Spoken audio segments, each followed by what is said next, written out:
لله نحمده ونستعينه ونستغفره ونتوكل عليه ونعوذ بالله من شرور أنفسنا ومن سيئات أعمالنا من يهده الله فلا مضل له ومن يضلله فلا هادي له وأشهد أن لا إله إلا الله وحده لا شريك له وأشهد أن محمدا عبده ورسوله صلى الله تعالى عليه وسلم تسليما كثيرا يا أيها الذين آمنوا اتقوا الله حق تقاته ولا تموتن إلا وأنتم مسلمون يا أيها الناس اتقوا ربكم الذي خلقكم من نفس واحدة وخلق منها زوجها وبث منهما رجالا كثيرا ونساء واتقوا الله الذي تساءلون به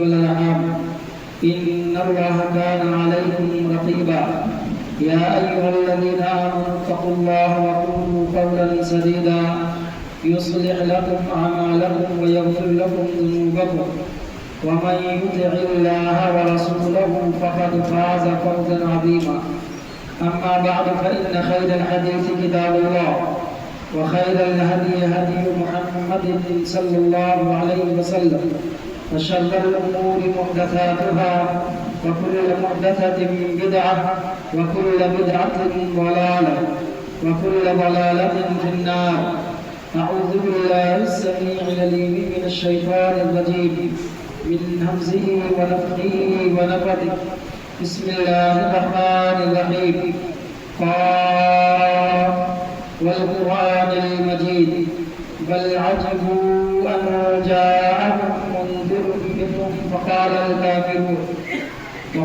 الكافرون هذا شيء عجيب أإذا متنا وكنا ترابا ذلك رجع بعيد قد علمنا ما تنقص الأرض منهم وعندنا كتاب حفيظ بل كذبوا بالحق لما جاءهم وهم في أمر مريج أفلم ينظروا إلى السماء فوقهم كيف بنيناها وزيناها وما لها من فروج والأرض مددناها وألقينا فيها رواسي وأنبتنا فيها من كل زوج بهيج تبصرة وذكرى لكل عبد منيب ونزلنا من السماء ماء مباركا فأنبتنا به جنات وحب الحصيد والنخل باسقات لها طلع نضيد رزقا للعباد وأحيينا به بلدة ميتا كذلك الخروج. حاضرین جمعہ، پردہ نشین خواتین اسلام، عزیز بچوں، بزرگوں اور دوستوں، اس مختصر سے وقت میں اس موضوع کے تعلق سے آپ کے سامنے چند باتیں رکھنے کی کوشش کرتا ہوں تو تھوڑا الجھا ہوا اور پیچیدہ ہے کہ غیر اہل حدیث سے نفرت یا محبت، چند باتیں رکھنے کی کوشش کرتا ہوں اور ایک اہل حدیث کے لیے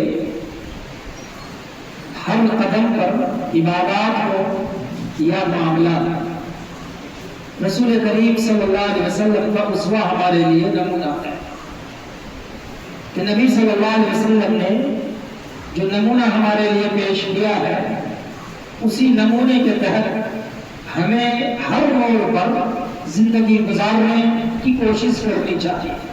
اللہ ہم سب کو حق بات کہنے اور اس پر عمل کرنے کی توفیق عطا فرمائے، آمین یا رب العالمین۔ یہ بات دنیا میں روز روشن کی طرح آیا اور واضح ہے اور یہ ایک اٹل حقیقت ہے جسے پوری دنیا میں کوئی فرد انکار نہیں کر سکتا۔ اسلام محبت کا پیغام دیتا ہے، اسلام آپسی تعلقات کو مضبوط کرنے کے لیے ہر کوشش کو اپنانے کا حکم دیتا ہے۔ اسلام نے کبھی کسی سے نفرت کے لیے کوئی ایک شائبہ بھی حکم نہ دیا ہے اور نہ اسلام کے اندر کہیں اس کی گنجائش ہے۔ کسی بھی موڑ پر اسلام نے نفرت کا پیغام نہیں دیا اور نہ نفرت کرنے والوں کو سراہا۔ نفرت کرنے والوں کے تعلق سے اللہ کے نبی صلی اللہ علیہ وسلم کے بے شمار فرمودات ہیں۔ اسی طرح محبت کرنے والے کے تعلق سے بھی اللہ کے نبی صلی اللہ علیہ وسلم کے بے شمار فرمودات ہیں۔ کیا آپ نے کس طرح سے محبت کے پیغام کو عام کیا ہے اس کا اندازہ نہیں لگایا جا سکتا، اور نہ کسی کے اندر یہ سوچ ہے کہ وہاں تک اس کی سوچ پہنچ جائے۔ صرف ایک مثال دیتا ہوں۔ اللہ کے نبی صلی اللہ علیہ وسلم نے مکے کی زندگی میں جس وقت آپ نے تبلیغ کا آغاز کیا، تبلیغ کی شروعات کی، لوگوں کو ایک اللہ کی طرف بلانے کے لیے جو حکم ربانی تھا اس حکم پر جب آپ نے عمل کیا، ساری دنیا دشمن بنی، لیکن اس دشمنی میں بھی آپ نے کسی کو اس انداز سے جواب نہیں دیا جس انداز سے آپ کے سامنے کفار مکہ پیش آیا کرتے تھے۔ چنانچہ آپ کو قرآن کریم کا اگر آپ مطالعہ کریں گے، آپ کو مجنون کہا گیا، آپ کو دیوانہ کہا گیا، آپ کو کاہن کہا گیا۔ ہر اعتبار سے کفار مکہ نے رسول کریم صلی اللہ علیہ وسلم کے پاس قریب آنے سے لوگوں کو روکنے کے لیے ہر حربہ استعمال کیا، لیکن نبی صلی اللہ علیہ وسلم نے ہر جگہ محبت سے اور بھائی چارگی اخوت سے اس کا جواب دیا۔ چنانچہ قرآن کریم کی جو شروعاتی دور کی آیات میں جو مکے میں نازل ہوئی، اس میں دعوت اللہ، اللہ کی طرف بلانے کے تعلق سے اللہ رب العزت نے حکم دیا۔ چنانچہ ایک روایت امام ابن کثیر رحمۃ اللہ علیہ نے نقل کیا اس آیت کی تفسیر میں، جب اللہ رب العزت نے آپ کو حکم دیا وَأَنذِرْ عَشِيرَتَكَ الْأَقْرَبِينَ، آپ اپنے قریبی رشتہ داروں کو ڈرائیں۔ یہ آپ کے قریبی رشتہ دار کون تھے؟ جنہوں نے ایمان قبول کیا تھا وہ تھے، یا ابھی اسلام کا تبلیغ کے تعلق سے آغاز ہی ہوا ہے، یہ سارے کفار تھے، آپ کی دعوت کے دشمن تھے، لیکن پھر بھی رب ذوالجلال کی طرف سے یہ حکم ہو رہا ہے وَأَنذِرْ عَشِيرَتَكَ الْأَقْرَبِينَ کہ آپ اپنے قریبی رشتہ داروں کو ڈرائیں۔ کس بات سے؟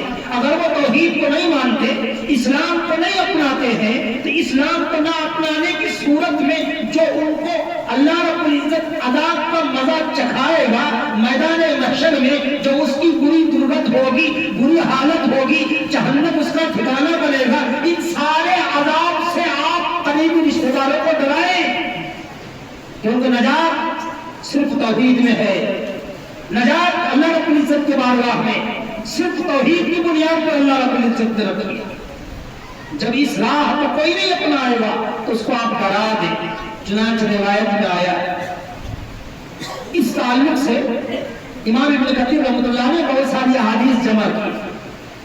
بہقی نے دلائل النبوہ میں اس حدیث کو نقل کیا ہے، اس حدیث پر کلام بھی ہے، مگر اس کے جو نکات اور جو اس کے دوسرے حصے ہیں وہ صحیح حدیث سے ثابت ہے۔ اللہ کے نبی صلی اللہ علیہ وسلم نے حکم دیا، حضرت علی رضی اللہ تعالیٰ عنہ، ایک روایت میں بکری ذبح کرنے کا آیا، ایک روایت میں گوشت پکانے کا حکم آیا، اور کہا کہ تمام ہمارے جو قریبی رشتہ دار ہیں، عبد المطلب کے اولاد، عباس کے اولاد، ایک روایت میں حضرت رسول کریم صلی اللہ علیہ وسلم نے اپنی پھوپھی کا نام لیا جو صفیہ رضی اللہ عنہا تھی، اس سارے اولاد کو جمع کیا۔ چنانچہ حضرت علی رضی اللہ تعالیٰ نے حکم کے تعمیل کی، جانور ذبح کیا گیا، گوشت اس کا پکایا گیا، اور گوشت پکانے کے بعد سب لوگوں کو دعوت دی گئی۔ دعوت پر لوگ آئے، دعوت لوگوں نے کھائی، اور اسی میں جب اللہ کے نبی صلی اللہ علیہ وسلم کچھ کہنا چاہ رہے تھے، مخاطب میں کچھ ابھی اپنی بات کا آغاز کرنے کے تعلق سے آپ سوچ ہی رہے تھے کہ ایک ابو لہب کھڑا ہوا اور اس نے ایسی بات کر دی کہ معاملہ تتر بتر ہو گیا۔ جو لوگ جمع ہوئے تھے وہ کوئی بات سن نہیں پائے، حضرت علی رضی اللہ تعالیٰ عنہ کو دوسرے دن بھی اللہ کے نبی صلی اللہ علیہ وسلم نے کہا کہ کل جس طرح کیا آج بھی اس طرح کرو. چنانچہ جانور ذبح کیا گیا, گوشت بنایا گیا اور دودھ کا ایک مٹکا رکھا گیا. وہ لوگ کھاؤ قسم کے لوگ تھے. روایت میں آیا کہ اس طرح کے لوگ کھایا کرتے تھے, کتنے گوشت کھایا آیا کرتے تھے. حضرت علی رضی اللہ تعالیٰ نے جانور ذبح کیا اور لوگوں کو دعوت دی. دعوت دینے کے بعد جب لوگ دعوت کھا چکے, اللہ کے نبی صلی اللہ علیہ وسلم کچھ کہنے کا آغاز کرنے کے تعلق سے آپ سوچ ہی رہے تھے, اتنے میں ابو لہب نے پھر معاملے کو تکر بتر کر دیا. تو لوگ بگڑ گئے. آپ نے اپنی دعوت ان کے سامنے پیش کرنے کا آپ کو موقع نہیں ملا, آپ نہیں کر پائے. چنانچہ تیسرے دن بھی یہی معاملہ پیش آیا. حضرت علی رضی اللہ تعالیٰ کو اللہ کے نبی صلی اللہ علیہ وسلم نے کہا کہ آپ جمع کریں لوگوں کو. جمع کیا گیا. اب دیکھا نبی صلی اللہ علیہ وسلم نے کہ یہ اس وقت معاملے کو الجھا دیتا ہے, اس کے معاملے کو الجھانے سے پہلے اللہ کے نبی صلی اللہ علیہ وسلم کو ڈر گئے. ایک ایک کا نام لے کر مخاطب کیا, اے عبد المطلب کی اولاد, اپنے آپ کو جہنم کی آگ سے بچا لو. میں تمہارے لیے نہیں سمجھتا کہ اس وقت کوئی میرے زمین پر ایک نوجوان اتنا بہتر کلام لے کر آیا اور اتنی بہتر دعوت لے کر آیا جو میں لے کر آیا, اس سے بہتر کوئی دعوت نہیں ہے. وہ یہ کہ تم اللہ کی وحدانیت کو تسلیم کرو. اللہ رب العزت کی بارگاہ میں میں تمہارے لیے کوئی بے نیاز نہیں کر سکتا. کچھ بھی معاملے میں تم اگر پھنس جاؤ گے وہاں میں تمہارے لیے کچھ نہیں کر پاؤں گا. ایک ایک کو مخاطب کر کے کہا, عباس کی اولاد کو, عبد المطلب کی اولاد کو, صفیہ رضی اللہ تعالیٰ عنہ کی اولاد کو تعلق سے آپ نے کہا یہاں جو کچھ کرنا چاہے تم کر لو. سارے لوگ بکھر گئے. یہاں کہنے کا مطلب یہ ہمارا ہے کہ اللہ کے نبی صلی اللہ علیہ وسلم نے کن کو دعوت دی؟ کفار مکہ کو. جہاں کفار مکہ کو آپ دعوت کی وہاں آپ نے اپنے قریبی رشتہ داروں کو دعوت دے کر بلایا. یہاں بھی ایک عملی نمونہ ملتا ہے. یہ نبوت سے پہلے کی بات نہیں ہے. اگر کوئی شخص اپنی توحید کی دعوت, جو اللہ رب العزت کی دعوت ہے, جو انبیاء کی دعوت ہے, انبیاء میں خصوصاً محمد رسول اللہ صلی اللہ علیہ وسلم جو آخری نبی ہے, ان کا ایک آخری پیغام یہ ہے, اور اس آخری پیغام کو کوئی اگر دوسرے تک پہنچانا چاہتا ہے تو اپنے قریبی رشتہ دار, اگرچہ وہ مسلمان نہیں ہے, دین حنیف کو ماننے والے نہیں ہیں, ان کا یہ یہاں نمونہ ملتا ہے کہ اس طرح ان کو کھانے پر بلا کر کے اس کو دعوت توحید پیش کی جا سکتی ہے. یہاں آپ نے محبت سے معاملہ فرمایا ہے. ارے بات میں بتاؤ, اپنی بات کو آگے بڑھانے سے پہلے ہر شخص کسی نہ کسی شکل میں ہر شخص کی بات کر رہا ہوں, دنیا میں جو بھی انسان اس وقت جیتا ہے ہر شخص کسی نہ کسی شکل میں وہ داعی ہے, دعوت دے رہا ہے. کوئی کسی حساب سے دعوت دے رہا ہے, کسی کی کوئی حرکت نقل کر رہا ہے.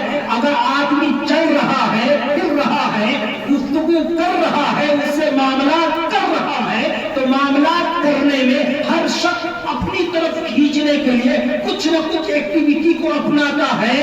ہر شخص ایک آئیڈیالائز کر رہا ہے. استاد اپنے شاگرد کو اپنے عمل کو اپنانے کے لیے کوئی ایکٹیویٹی, ایسا ایٹریکشن اپنا رہا ہے کہ استاد اپنے شاگرد کے سامنے اپنے آپ کو پیش کرتا ہے, تو وہ شاگرد استاد کی نقل و حرکت کو دیکھ کر اس کو اپنانے کی کوشش کرتا ہے. ہمارے استاد نے اس طرح کپڑے پہنے ہیں, ہمارے استاد نے اس طرح سے اپنایا ہوا ہے, ہمارے استاد کی گفتگو کا یہ انداز ہے. کسی نہ کسی شکل میں ہر شخص دنیا میں دعوت دے رہا ہے, کوئی نہ کوئی شکل میں.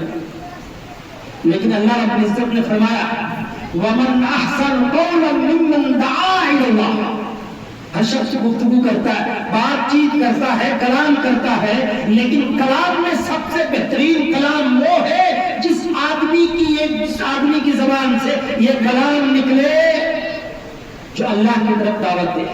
وَمَنْ أَحْسَنُ قَوْلًا مِّمَّنْ دَعَا إِلَى اللَّهِ. ایک آدمی زبان سے کہتا ہے کہ تمہارا یہ عمل شرکیانہ ہے, تمہارا یہ عمل کافرانہ ہے, تمہارا یہ عمل جہنم میں لے جانے والا ہے, لیکن ایک شخص اپنی زبان سے نہیں اپنے عمل سے دعوت دے رہا ہے، اللہ کو پکار کر، اس کے سامنے سجدہ نیاز کر کے، اس کے سامنے اس کو پکار کر، اپنی عادت روائی کے لیے اس کو پکار کر، اپنی بے بسی میں بے بس ہو کر کے بھی اللہ اپنی عزت کی طرف مخاطب ہو کر کے اپنی بے بسی کا اظہار کرتا ہے، اس عمل سے بھی وہ انسان اپنے رب کی طرف توحید کی دعوت دے رہا ہے۔ وَمَنْ أَحْسَنُ قَوْلًا مِّمَّنْ دَعَا إِلَى اللَّهِ، سب سے بہتر کلام، اس سے بہتر کلام کس کا ہو سکتا ہے جو اللہ کی طرف لوگوں کو بلائے، وَعَمِلَ صَالِحًا، اور نیک اعمال کرے، وَقَالَ إِنَّنِي مِنَ الْمُسْلِمِينَ، اور یہ کہے کہ میں مسلمان ہوں۔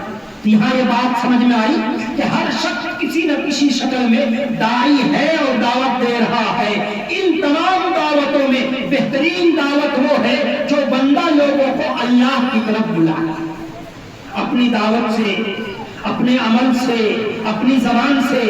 اللہ کے نبی صلی اللہ علیہ وسلم کا بہت مشہور واقعہ اور سارے لوگ جانتے ہیں چیز کو، کس اخلاق سے، کس محبت کے انداز میں اللہ کے نبی صلی اللہ علیہ وسلم نے اپنے دشمن کو بھی اپنا گرویدہ بنایا۔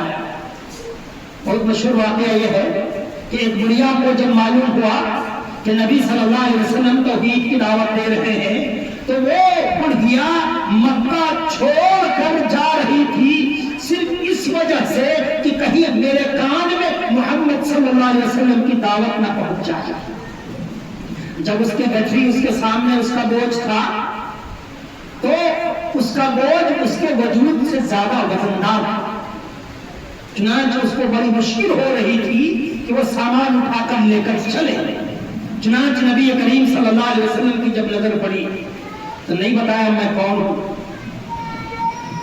میں کیا ہوں، میرا مقام کیا ہے۔ چنانچہ آپ صلی اللہ علیہ وسلم نے اس مجبور انسان، یہاں تو مجبور انسان اپنے عمل سے آپ نے دعوت دی، یہ کہا نہیں کہ میں کون ہوں، تمہیں اللہ کی طرف آنا چاہیے، وہاں صرف اس کا بوجھ اٹھایا اپنے کندھے پر۔ رسول اللہ صلی اللہ علیہ وسلم نے اس کو اٹھایا اور شہر کے اس پار جہاں تک اس کو جانا تھا اس بوجھ کو آپ نے وہاں پہنچا دیا۔ اس کے بعد آپ نے سوال کیا یہ مکہ اس عمر میں تم کیوں چھوڑ کر جا رہے ہو؟ اس عورت نے جو جواب دیا وہ جواب آج ہمارے لیے سننے کی ضرورت ہے۔ اور پھر جب محمد رسول اللہ صلی اللہ علیہ وسلم نے جو بات کہی تھی آج ہمارے لیے وہ عمل نمونہ اپنانا چاہتے ہیں۔ اس عورت نے یہ کہا کہ سنا ہے مکے میں ایک شخص پیدا ہوا ہے جو ہمارے تمام معبود کو برا بھلا کہتا ہے اور وہ صرف ایک اللہ کی عبادت کی طرف بلاتا ہے۔ میں اسی کے خوف سے، اسی کے ڈر سے مکہ شہر چھوڑ کر جا رہی ہوں۔ تم کون ہو؟ تم بھلے ہی مثال لگتے ہیں۔ نبی کریم صلی اللہ علیہ وسلم نے صرف اتنا کہا ماں جس آدمی کی وجہ سے تم مکہ چھوڑ رہی ہے وہی میں ہوں۔ چنانچہ نبی کریم صلی اللہ علیہ وسلم نے یہ جواب دیا تو بڑھیا کہتی اگر تو ہے تو مجھے اسلام منظور ہے، مجھے توحید منظور ہے، کیونکہ ایسا شخص غلط نہیں ہو سکتا جو دوسروں کی مصیبت میں کام آتا ہے۔ چنانچہ آج میں تمام ایک اہل حدیث ہونے کے ناطے سے اہل حدیثوں کو میں سوال کر کے کہتا ہوں کسی باطل کسی گمراہ شخص کو آپ نے اپنی طرف بلانے کے لیے توحید کی دعوت دینے کے لیے اس کی مصیبت میں توڑا آپ نے ہاتھ بٹایا؟ یہاں رسول اللہ صلی اللہ علیہ وسلم کی سنت کیا ہے؟ نفرت آپ نے نہیں سکھائی، آپ کو معلوم تھا کہ یہ بڑھیا ہماری وجہ سے جا رہی ہے لیکن آپ نے یہ سکھایا نہیں ہے، آپ نے تبلیغ نہیں کی ہے، بلکہ اس کے سامنے اس طرح آپ پیش آئے، آپ نے ایسا عمل پیش کیا کہ آپ کی وہ گرویدہ بن گئی۔ چنانچہ جس نے کہا اشہد ان لا الہ الا اللہ واشہد ان محمد عبدہ ورسولہ، اس بنیاد پر اس عورت نے کلمہ پڑھا تھا۔ اس عورت کے کلمہ پڑھنے کا جو راز تھا، جو سبب بنا وہ یہ کہ نبی صلی اللہ علیہ وسلم نے زبان سے نہیں کہا وعمل صالحا، نیک عمل کر کے دکھایا۔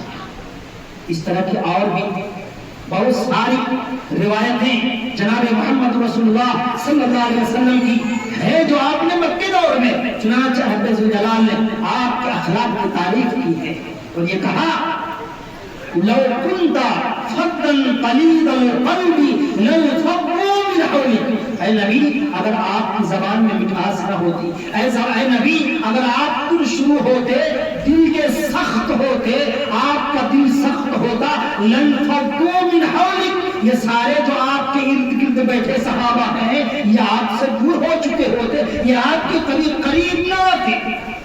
یہ قرآن کریم میں اللہ رب العزت نے آپ کے اخلاق کی دعوت دی ہے۔ چنانچہ ایک دو نمونہ میں آپ کو رکھتا ہوں قرآن کریم کے تعلق سے۔ پچھلے انبیاء علیہ الصلوۃ والتسلیم کا جب آپ مطالعہ قرآنی انداز سے کرنے کی کوشش کریں گے تو بہت سارے عملی نمونہ مل جائے گا۔ اس روئے زمین پر بہت سارے لوگ آئے، ظالم بھی تھے، جابر بھی تھے، اور اس دنیا میں بڑی سختی کا معاملہ اس نے پیش کیا تھا، اور یہاں تک کہ اس تمام ظالموں اور جابروں میں ایک ظالم اور جابر فرعون گزرا ہے۔ آپ قرآن میں سمجھیں گے، سمجھ میں آئے گا۔ فرعون کتنا بدترین شخص تھا جس نے لوگوں کو اپنی عبادت کے لیے بلایا ہوا تھا، اور لوگوں کے سامنے اپنے آپ کو یہ کہا انا ربکم الاعلی، میں سب سے بڑا تمہارا رب ہوں، تمہارا سب سے بڑا رب ہوں۔ لیکن یہ فرعون کیا اس لائق تھا کہ اس کے ساتھ نرمی سے بات کی جائے؟ یہ لائق تھا کہ اس کے سامنے اچھے اخلاق پیش کیے جائیں؟ اور یہ اس لائق نہیں تھا اس کے ساتھ نرمی سے بات کی جائے؟ یہ بدترین انسان تھا۔ لیکن جب دعوت کی باری آئی رب ذوالجلال نے موسیٰ علیہ السلام کو اور فرعون حضرت موسیٰ علیہ السلام کو اور حضرت ہارون علیہ السلام کو دونوں بھائیوں کے ایک ساتھ بھیجا اور یہ کہا اذهبا الى فرعون انه طغى، جاؤ فرعون کی طرف، آپ دونوں فرعون کی طرف جائیں، انه طغى، وہ سرکش ہو چکا ہے، وہ باغی بن چکا ہے، میری عبادت نہیں میری خدائی کا وہ انکار کر کے اپنی خود خدائی کا اس نے دعویٰ کیا، طغى سرکشی کی ہے۔ اور اس کے بعد اللہ رب العزت نے حکم دیا فقولا له قولا لینا لعلہ یتذکر او یخشی، کہ سنو اس کے پاس جانا اور بات نرمی سے کرنا۔ یہ اللہ رب العزت نے کس کو حکم دیا ہے؟ نبی کو۔ یہاں دونوں بھائی نبی ہیں، حضرت موسیٰ علیہ السلام ہیں اور حضرت ہارون علیہ السلام ہیں، دونوں کو کہا اذهبا الى فرعون، دونوں جاؤ فرعون کے پاس، انہو طغى، وہ سرکش ہو چکا ہے، وہ باغی ہو چکا ہے، اور جا کر کیا کرنا ہے؟ فقولا له قولا لینا، اور جانا تم دونوں اس سے نرمی اور نرم لہجے میں بات کرنا۔ یہ نرم لہجے میں بات کرنے کے لائق تھا کہ آج جو ہم کسی کے سامنے دعوت توحید رکھتے ہیں، چاہے جو کوئی ہو، فرعون سے زیادہ بدتر ہے؟ میں کہتا ہوں فرعون سے زیادہ کوئی بدتر نہیں ہے، تو ہمیں اسے نفرت سے کس طرح پیش آنا چاہیے، کس طرح اس سے محبت۔ ایک حدیث اور بتاتا جس میں اللہ کے نبی صلی اللہ علیہ وسلم نے فرمایا، صحیحین کی روایت، الحب للہ اور البغض للہ، ولا اور برا اسلام کا ایک اصول ہے۔ اصول کیا ہے؟ اللہ کے لیے دوستی، اللہ کے لیے دشمنی۔ کسی سے اگر ہم نفرت کریں، کسی سے جب ہم الگ ہو تو صرف اللہ کے لیے الگ ہے، اور کسی سے ہم قریب ہو، کسی سے ہم محبت کریں تو اللہ کے لیے کریں۔ اس حدیث کا مفہوم کیا ہے؟ یہاں بغض کا معنی کیا ہے کہ اللہ کے دین کے لیے اگر کوئی کسی آدمی کے پاس ہم نے دعوت توحید رکھی، اس کے پاس اس کے سامنے یہ رکھا، اسلامی قوانین رکھے، اسلام کی خوبیاں رکھی، توحید کی خوبیاں رکھی، اور اللہ کی ذات اس کے صفات کے تعلق سے قرآن آیات کی تلاوت کر کے اس کو ہم نے سمجھایا ہے، اس کے بعد اگر وہ انکار کرتا ہے تو ہمارا راستہ الگ، جیسا کہ اللہ رب العزت نے کافروں کے تعلق سے اللہ نے فرمایا، قل اے نبی کہہ دو یا ایھا الکافرون لا اعبد ما تعبدون، اے کافروں اس کی ہم عبادت نہیں کرتے جس کی تم پوجا کرتے۔ یہاں تک بات ہے، بات یہ ہے کہ اگر آدمی اس کے سامنے توحید کی دعوت رکھتا ہے اور وہ ماننے سے انکار کرتا ہے، اور ایک بات نقطے کی یہ ہے، کب تک ہمیں دعوت توحید پیش کرنی ہے اور کب تک اس کو اللہ کی طرف بلانا ہے اس کی کوئی مدت متعین نہیں ہے۔ چنانچہ آپ دیکھیں گے رسول کریم صلی اللہ علیہ وسلم نے 13 سالہ مکی دور میں ہر ایک کے پاس جا کر کبھی گھر میں، کبھی مکے کے بازار میں، کبھی مکے کے جو بازار لگتے تھے ان بازاروں میں جو مشہور ان کی مارکیٹنگ تھی وہاں جا جا کر، کبھی حج کے موقع پر جب لوگ دور دور سے آیا کرتے تھے آپ ان کے سامنے توحید کی دعوت رکھا کرتے تھے۔ ماننا اور نہ ماننا لیکن اللہ کی طرف سے ہوگا، لیکن پیغام کو پہنچانا اور اس پہنچانے میں محبت بھرے انداز سے اور نفرت سے نہیں، محبت سے، بھائی چارگی سے، اخوت سے، اپنا پن کا اظہار کرتے ہوئے اسے ہمیں دعوت توحید رکھنی ہے۔ کبھی جب ضرورت پیش آ جائے کہ اس کو کھانے پر بلایا جائے، بھلے وہ کافر کیوں نہ ہو، اسے کھانے پر اپنے گھر میں بلا کر کے کھانا کھلا کر بہتر انداز سے اسے اس کے سامنے توحید کی دعوت رکھنی چاہیے۔ اس کا ماننا نہیں ماننا، وما علینا الا البلاغ۔ اللہ نے کہا وما علیک الا البلاغ، اے نبی آپ کا کام صرف دعوت کو پہنچانا ہے، توحید کی دعوت اس کے سامنے رکھنا آپ کا کام ہے۔ توحید پر عمل کرے یا نہ کرے یہ رب ذوالجلال کا کام ہے کہ اس کے دل کو موڑ دینا توحید کی طرف سے، لیکن آپ کو دعوت پہنچانی ہے اور اس دعوت کو پہنچانے میں آپ نفرت نہیں، عداوت نہیں، دشمنی نہیں، محبت سے، بھائی چارہ سے اور اخوت سے بہتر انداز سے ہم اس کو اپنے توحید کی طرف بلانے کی کوشش کریں۔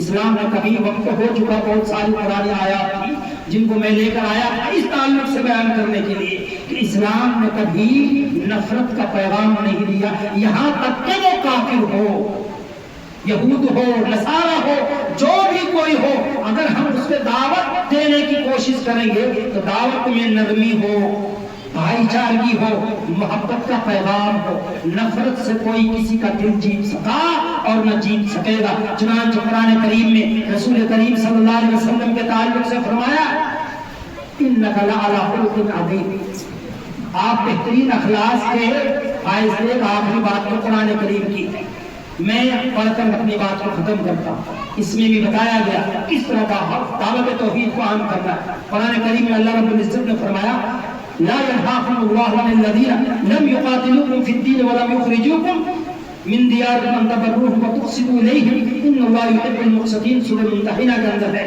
اللہ تم کو منع نہیں کرتا، اس بات سے منع نہیں کرتا، اللہ تم کو نہیں منع کرتا ان لوگوں سے جنہوں نے آپ کو آپ کے سامنے جہاد نہیں کیا، آپ کے سامنے لڑائی نہیں، لم یقاتلوکم جو آپ سے لڑے نہیں، اور جنہوں نے آپ کو آپ کے گھر سے نکالا۔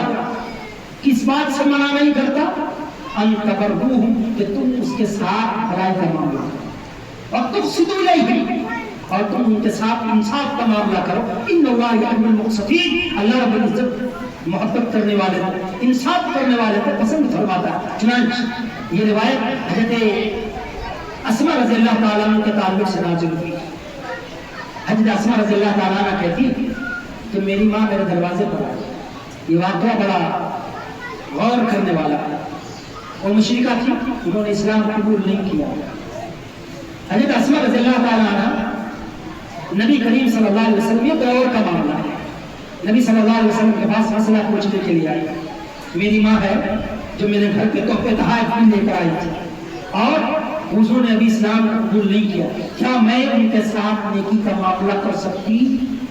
نبی صلی اللہ علیہ وسلم نے پوچھا تو آپ نے فرمایا کہ بے شک تم ان کے ساتھ نرمی کا معاملہ کرو، نیکی کا معاملہ کرو، حسن سلوک کا معاملہ کرو۔ چنانچہ اس نسبت سے اللہ رب العزت نے قرآن کریم کی یہ آیت نازل کی لا ينهاكم الله عن الذين لم يقاتلوكم ولم يخرجوكم من دياركم ان تبروهم وتقسطوا اليهم ان الله يحب المقسطين۔ کہ اللہ تم کو منع نہیں کرتا ایسے لوگوں کے ساتھ نیکی کرنے سے، ایسے لوگوں کے ساتھ بھلائی کا معاملہ کرنے سے جنہوں نے تم سے لڑائی نہیں کی، جنہوں نے تم کو گھر سے نہیں نکالا، کہ تم ان کے ساتھ نیکی کرو، بھلائی کا معاملہ کرو۔ قرآن کریم میں اللہ رب العزت نے فرمایا وَإِن جَاهَدَاكَ لِتُشْرِكَ مَا لَيْسَ لَكَ بِهِ عِلْمٌ فَلَا تُطِعْهُمَا وَصَاحِبْهُمَا فِي الدُّنْيَا مَعْرُوفًا۔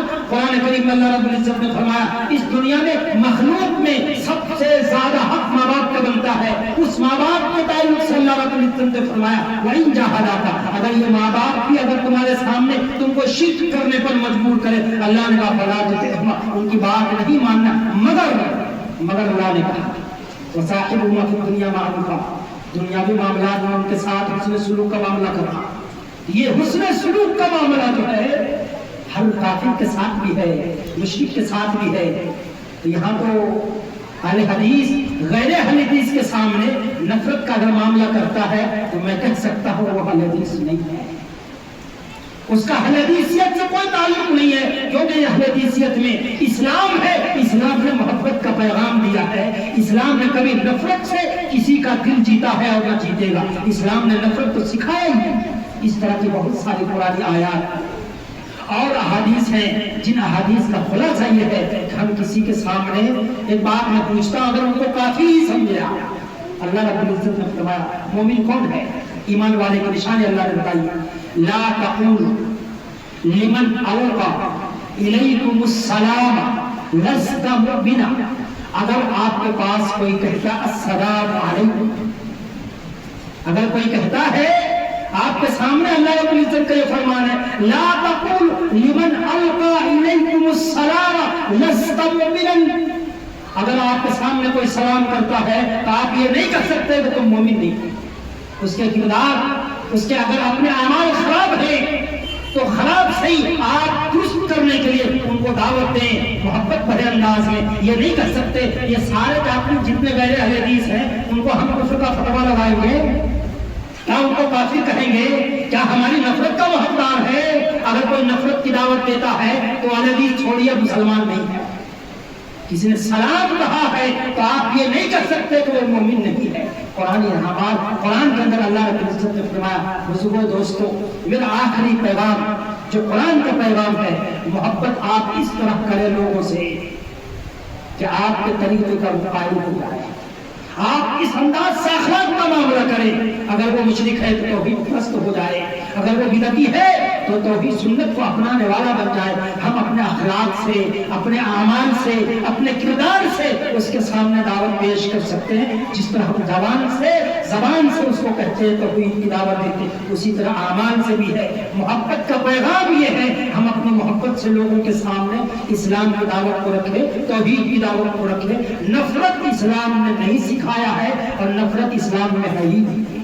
اللہ ہم سب کو نیک عمل کرنے کی توفیق عطا فرمائے اور پروردگار ہمیں آپس میں ایک ہونے کی توفیق عطا فرمائے، ہمیں ایمان کی بنیاد پر آپس میں ایک دوسرے سے محبت کی توفیق عطا فرمائے.